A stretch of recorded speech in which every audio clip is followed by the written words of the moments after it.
اب خیبر کے سب سے مضبوط قلعے کی فتح کا وقت قریب ہے۔ صحابہ نے یہ رات بڑی بے چینی سے گزاری۔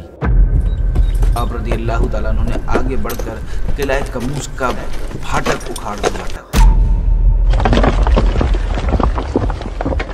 حضور صلی اللہ علیہ وسلم نے ارشاد فرمایا کہ کل میں اس آدمی کو جھنڈا دوں گا جس کے ہاتھ پر اللہ فتح دے گا، اور وہ اللہ اور رسول کا محب بھی ہے اور محبوب بھی۔ راوی کہتے ہیں کہ صحابہ نے یہ رات بڑی بے چینی سے گزاری کہ دیکھتے ہیں کہ کل کس کو یہ جھنڈا دیا جائے گا۔ کل صبح ہوئی تو صحابہ کرام نبی پاک صلی اللہ علیہ وسلم کی خدمت میں بڑے شوق کے ساتھ یہ تمنا لے کر حاضر ہوئے کہ یہ اعزاز اور شرف ہمیں مل جائے، اس لیے کہ جس کو یہ جھنڈا ملے گا اس کے لیے 3 بڑی خوشخبریاں ہیں کہ وہ اللہ اور رسول کا محب ہے،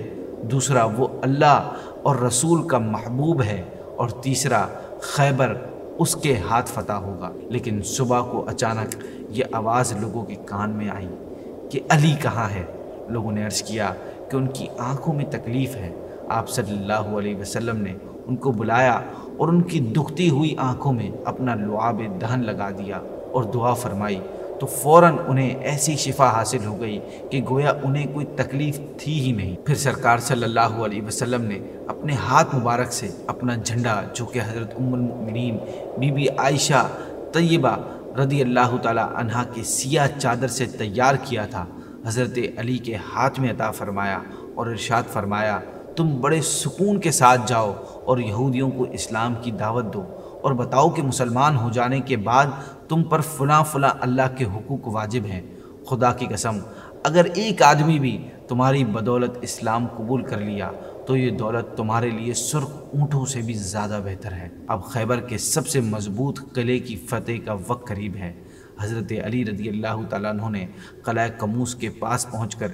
یہودیوں کے اسلام کی دعوت دی، لیکن انہوں نے اس دعوت کا جواب اینٹ اور پتھر اور تیروں اور تلواروں سے دیا، اور قلعے کا رئیس اعظم مرحب خود بڑے روب کے ساتھ نکلا اور بڑے غرور سے آگے بڑھ کر حضرت علی رضی اللہ تعالیٰ عنہ پر اپنی تلوار سے وار کیا، مگر آپ نے ایسی ٹیکنیک استعمال کی کہ مرحب کا وار خالی ہو گیا۔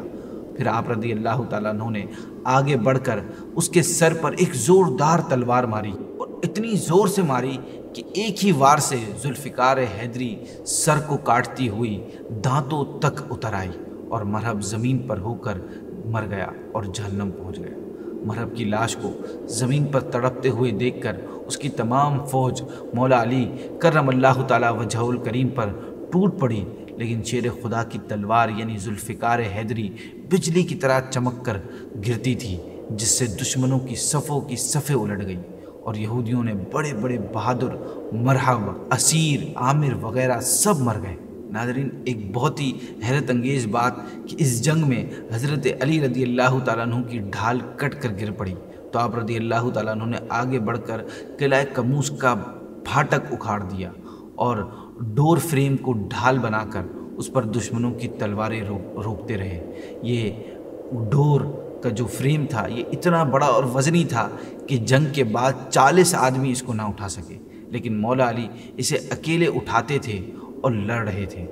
مولا علی نے کمال شجاعت کے ساتھ لڑتے ہوئے خیبر کو فتح کر لیا، اور نبی کریم صلی اللہ علیہ وسلم کا فرمان یوں حق اور سچ ثابت ہوا۔ بے شک مولا کائنات کرم اللہ تعالیٰ وجہ الکریم اللہ پاک اور رسول صلی اللہ علیہ وسلم کے محب بھی ہیں اور محبوب بھی ہیں، اور بے شک اللہ پاک آپ رضی اللہ تعالیٰ عنہ کے ہاتھ سے خیبر کی فتح عطا فرمائی، اور قیامت تک کے لیے اللہ پاک نے آپ رضی اللہ تعالیٰ عنہ کو فاتح خیبر کے معزز لقب سے سرفراز فرما دیا، اور یہ وہ عظیم فتح ہے جس سے پورے جزیرۃ العرب میں یہودیوں کی جنگی طاقت کا جنازہ نکال دیا۔ ناظرین، یہاں ایک اور بات بہت اہم ہے جو آپ کو میں بتاتا ہوں کہ فتح خیبر سے پہلے مسلمان یہودیوں اور مشرکین کی وجہ سے بڑی پریشانی میں تھے، لیکن خیبر کی فتح ہو جانے کے بعد یہ صورتحال ختم ہو گئی اور آگے اسلامی فتوحات کے دروازے کھل گئے۔ چنانچہ اس کے بعد ہی مکہ بھی فتح ہو گیا۔ اس لیے یہ ایک حقیقت ہے کہ فاتح خیبر کی حضرت علی سے تمام اسلامی فتوحات کا سلسلہ وابستہ ہے۔